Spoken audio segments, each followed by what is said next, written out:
ازيكم يا جماعة عاملين ايه؟ لو أول مرة بتشوفوني معاكم دكتورة إسراء شريف، دكتورة صيدلانية. أول خطوة في أي سكين كير هي إن احنا نحدد نوع بشرتنا، ولازم نبقى عارفين ومتأكدين إن نوع البشرة بتغير بتغير الفصول عادي جدا. ده وارد، مفيش أي اختلاف عليه أو في منه مشكلة أصلا.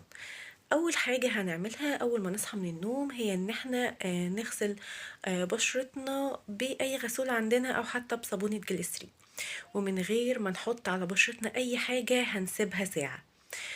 واللي لازم نبقى عارفينه ومتأكدين منه جدا ان انواع البشرة 4 بس ملهمش خامس. هنتعرف على كل واحدة بخصائصها ومميزاتها في الفيديو ده.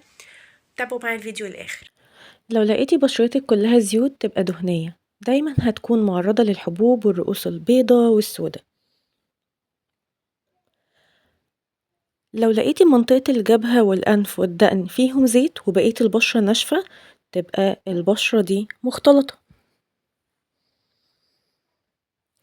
ولو لقيتي بشرتك ناشفة وما فيهاش أي مرونة، تبقى جافة ودايما هتكون ناشفة وفيها قشور ومعرضة للإكزيما. لو لقيتي بشرتك هي زي قبل ما تغسليها، تبقى عادية وهي دي البشرة المثالية ومشاكلها أقل بكتير.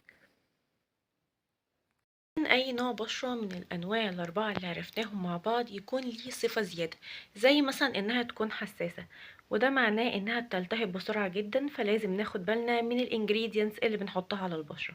تاني حاجة إنها ممكن تكون معرضة للحبوب، فمعنى كده إن احنا نحاول نشوف أو نختار المنتجات إنها تكون مناسبة للبشرة، لأن بتبقى في منتجات تقيلة على البشرة فهتعرضها للحبوب أو أنواع الميك اب اللي مش معروف مصدرها.